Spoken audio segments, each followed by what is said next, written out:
Assalamu alaikum, you're watching Healthwise and I'm Dr. Tahira Shahid. On my way to the studio, I was just reading this news where all the students are asking the Prime Minister to postpone or cancel their exams. A student, after all, is a child, and a child's brain does not register as much or doesn't see things as an adult would see it. What happened with Corona and the lockdown and everything else was that children have actually become so detached with their studies, detached with the entire structure, with routine, with going to school, that they've started to fear exams, and they've started using this as an excuse to ask authorities to delay them. Plus, another thing that happened was a lot of celebrities, a lot of people who have a lot of popularity amongst the young generation started to use this to their advantage. As a result of that, what happened was that COVID had its negative effects. COVID was taking lives. Earlier, it was believed that COVID is affecting only the elderly or only people who have some sort of comorbid conditions, but later it started engulfing the young population as well. And now recently it is believed that COVID has spread amongst children as well. How much of COVID is actually spread in children? We do know they are carriers,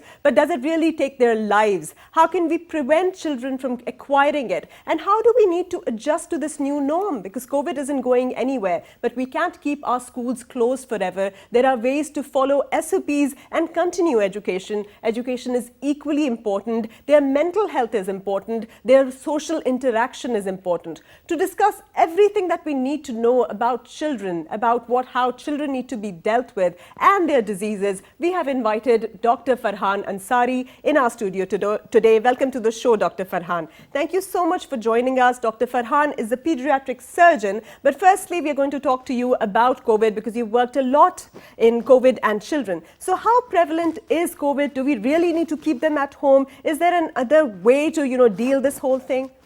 Actually, first of all, thank you very much for inviting me on your show. I'm really honored.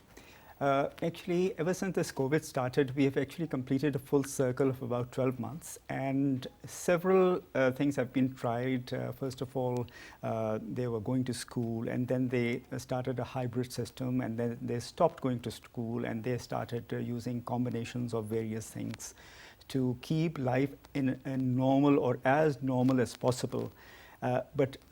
In the recent wave, I think it's probably, you can say it's the third wave going on right now, and children are still at school. They may be going to school to take their exams, but majority of the time they are at home.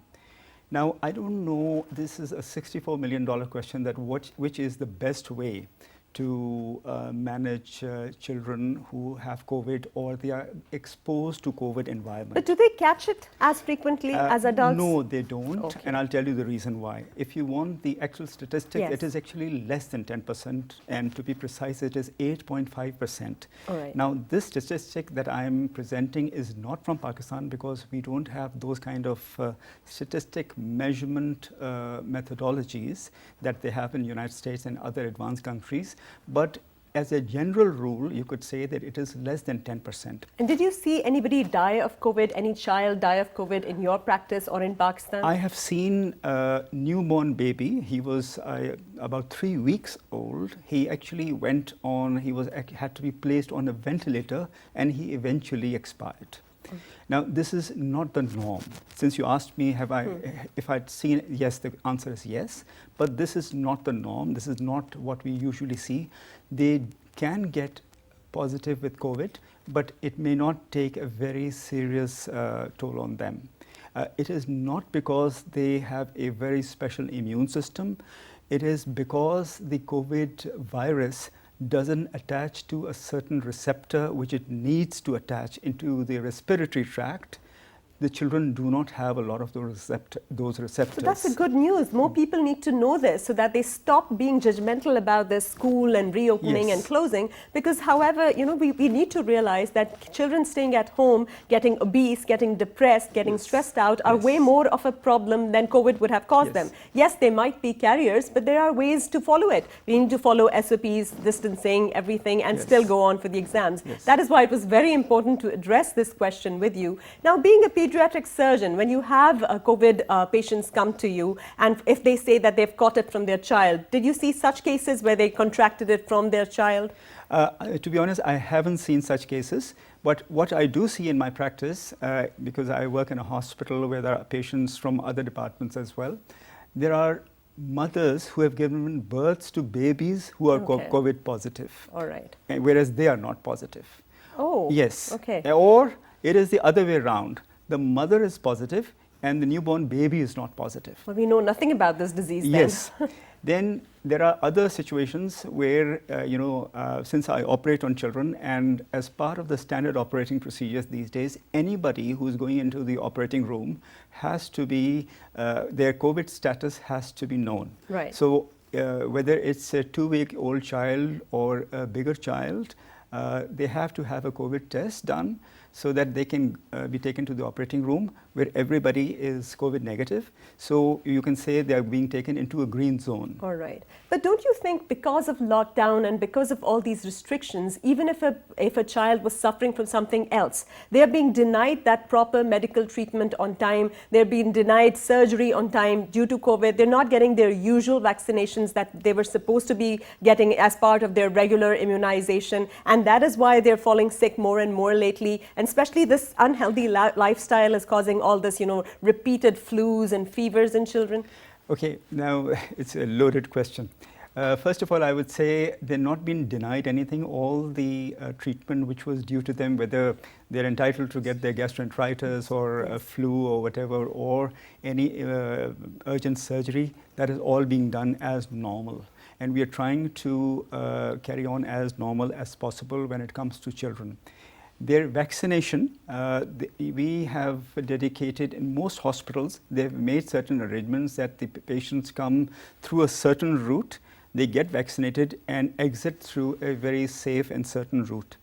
I think it goes down to even government hospitals, private hospitals can do a little bit better, but all these treatments are being given to kids. And yes, what psychological impact it is having on kids, that is a totally different ballgame, and it's a really serious issue at the moment, because the children who are affluent and they can order pizzas or whatever from home, they are doing that. And I see a lot of screen addiction as well. Yes, and they are ordering food deliveries business going high, very high. Actually, I see these people going back and forth delivering food, and I totally agree with you that children are engaging less and less in physical activity as much as they should. And due to this immobility, this obesity, unhealthy eating, all this uncertainty, no bonding with anybody from school, what are the kind of medical emergencies that are coming to you? Like, are there any cases coming as a result of this, like cardiac cases or something like that in children due to immobility? Well, I think, I don't think they're presenting with cardiac illnesses, but many of them appear depressed, actually. Yes, very, very I have depressed. to say this much. Yeah. Many of them, they may not know, or the parents may not recognize, but they have kind of detached themselves or built a cocoon around themselves. And it's just they are only interacting with the screen now. Exactly. And we are not sending them to school, but we take them to the hospitals when we go to visit the sick. So don't you think we should change this? We are taking them to all these restaurants, we take them to the shopping centers, and we have no issue with that. But when it comes to parks, physical activity, when it comes to school, there's a whole brigade who starts revolting against it. Yes. So what do you have to say about this? Well, you see, you're absolutely right when you say people are bringing them as visitors in the hospitals. I see a lot of children running around hospital corridors as if it was a park or something, and they are there to visit their grandparents or their fathers or their uncles who are admitted for COVID. And I am unable to understand that are the parents not able to see the risks that they are putting their children through?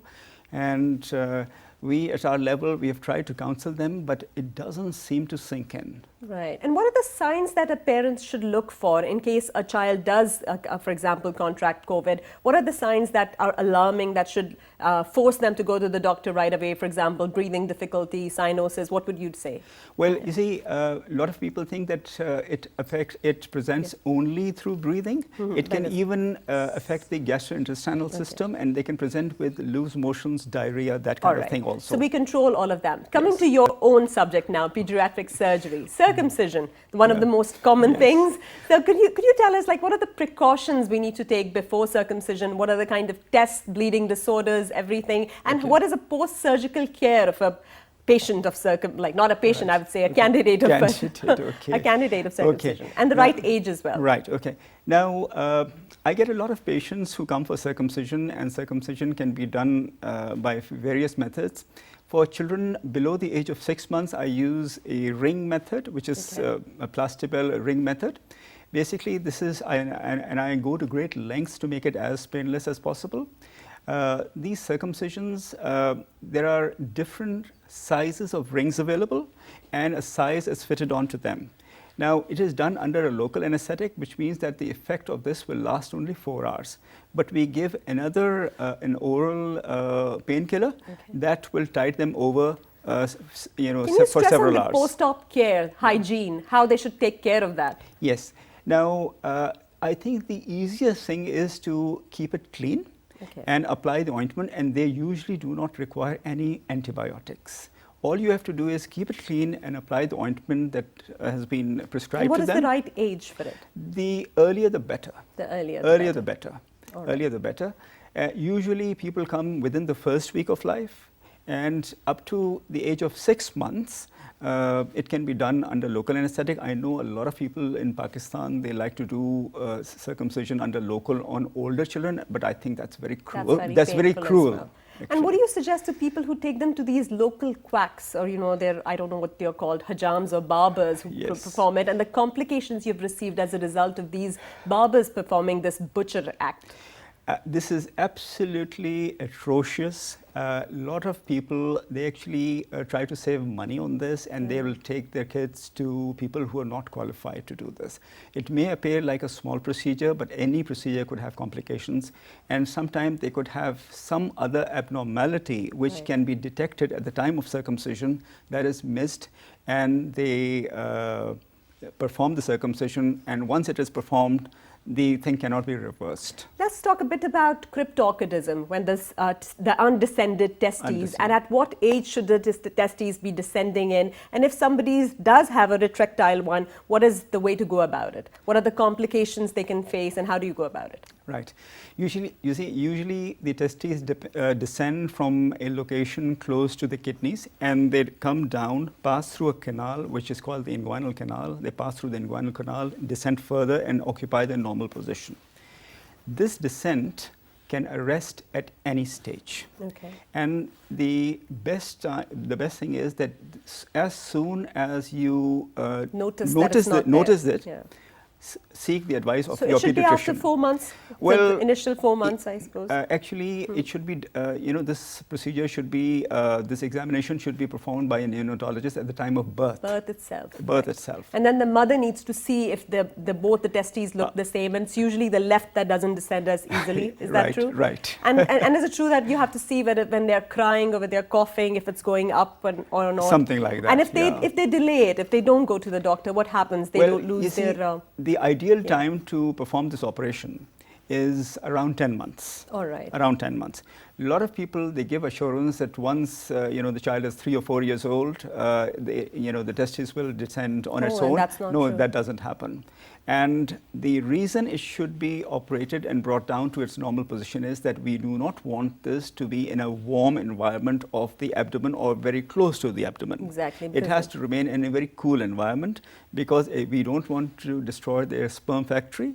Plus, we don't want to expose them to chances of turning into cancer later on. Right, and this is such an important point, because the testes has to stay at a lower temperature. So what is your suggestion to all these people who, are riding bikes and everything? Don't you think that, they're at some kind of risk and they need some kind of protection? With little children as Little well, children. sitting on, I'm talking Yeah. about, in the front where the metallic part that really heats up. Yes, I think that is something to be aware of, and they should take precautions that Right. they don't have a trauma to Right. the testes.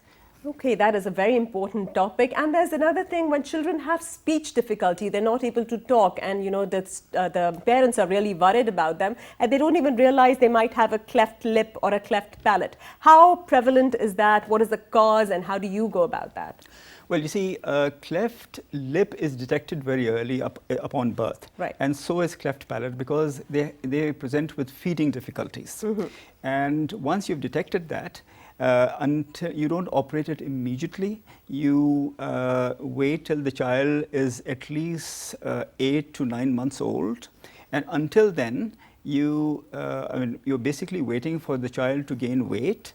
And Okay. until then, they are being fed through a special bottle that will seal off the defect, and at least the child would be able to feed as normally as possible. And then you can operate them. So this is different from a tongue tie, right? This is different from a tongue tie. So tongue tie is the one that causes the speech difficulty, Yes. and cleft lip and cleft palate causes the feeding difficulty, and it difficulty. looks also Yes, disfigures your disfigures. face. So what is the right age to go for both of them? Like, Now, for tongue tie, a lot of people, I know some people like to do it while sitting in the clinic, and they go zip like that, and I think that's very cruel. Okay. I think it should be done properly. And first of all, you must identify who needs it and who doesn't. A lot of people associate this as if you don't have the tongue tie released, you won't be able to speak properly. Right. No, it is not like that. Okay. Because the speech comes from a center in the brain, which is called the speech area. That's speech area number 4. And that is where the speech is formed, and it is articulated by the tongue itself. Okay. If the baby can put their tongue beyond the row of teeth, and they have no feeding difficulty, they don't need it, unless it's a huge, big tongue tie. But Okay. it can be done under a short general anesthetic, lasting about 10-15 minutes. So they need to spend more time with their children, talk to them, take them to a speech therapist who Yes. gives them all sorts of exercises and those Yes. things to suckle on and everything Yes. else as Yes. well. What other surgeries are more common in your practice? For example, like intussusception, where their intestines get into one another. Yeah. So what kind of, and appendicitis, Yes. especially that, because that should not be delayed, I assume, right? Yes. And in case you delay it, then it perforates and it can be fatal. So Yes. what are the signs they should look for? For example, that bellyache, where should it go, vomiting, whatever. That's a very interesting thing you brought up. Before I came to Pakistan, I worked in 8 countries. Oh, mashallah. And in all the 8 countries, whenever I asked a child, where does he have pain in the tummy, he points towards his belly button. Right. So all pains, as far as the child is concerned, is in the belly button. Exactly. So, and it's not easy to examine a Localize. child if you're specifically looking for appendicitis. Now, typically, the child generally appears unwell. He doesn't want to look at food, but sometimes you can actually be fooled because they may be still having food and still have appendicitis. Okay. And all appendicitis is not dependent, diagnosis of all appendicitis is not dependent on the result of ultrasound, because ultrasounds are very operator dependent also. Okay. A very simple test which I do in my clinic, I tell them that, okay, now we're going to play a little game. I'll hold their hands and I actually jump up and down with them. And I would jump with them 25, 30 times, and they think it's some game going on. Okay. But what I'm checking is if they have even a minimum of inflammation in their appendix, Right. they will not be able to jump more than 3-4 times. Okay. And I'm the happiest person if a child gets away from an unnecessary operation, be it appendicitis or be it somebody else. But for that, it's very necessary for them to visit a doctor and the Yes. doctor having examined them. Yes. So the mother needs to know that the moment they have fever or tummy ache and if they're vomiting, they Yes. need to be rushed to the doctor, right?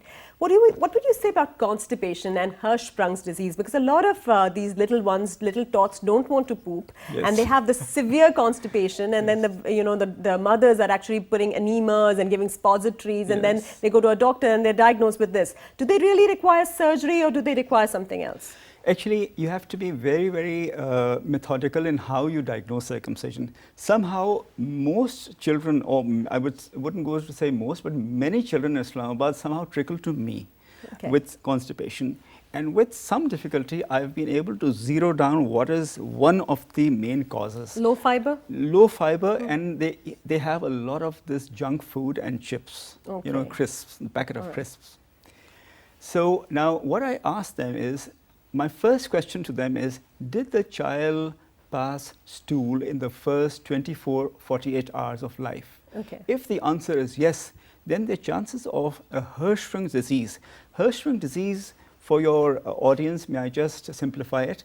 It is absence or lack of functioning or inadequate functioning of nerves in the intestines. So the signal to contract and relax is not given. Hence, they cannot empty their intestines. So this is Hirschsprung disease. And if it's Hirschsprung disease, then it's a whole totally different ball game. You diagnose it with a battery of investigation, and it needs surgery. So it cannot be at a later stage. What you're trying to say is, when people say that you've got it, that's not true. No, you don't acquire a Hirschsprung disease. You are born with it. This is a very important one, because most cases are misdiagnosed and then they're running for surgery. So what is your advice to all the parents out there? What do they need to look out for in their children? What kind of emergencies? Just as we're about to leave, I would like you to give a detailed message to our audience regarding child care. I think the best doctor for a child is his mother. And the moment he starts behaving a little bit differently, do not ignore it. Take notice of it. See your doctor. Go to a good pediatrician and have him totally checked. Do not be afraid of coming to hospitals. This COVID is going to stay for some time. Inshallah, we will get rid of it. But do not ignore your child. Get professional help. And Google is not the only doctor you should be visiting. Thank you so much for saying that, Dr. Farhan. And you heard it. Google should not be the only doctor you're visiting. And please do not instill fear in your child. Play with your child and make sure that he grows up as normal as he would have even pre-COVID. Thank you for watching. See you tomorrow. Allah Hafiz.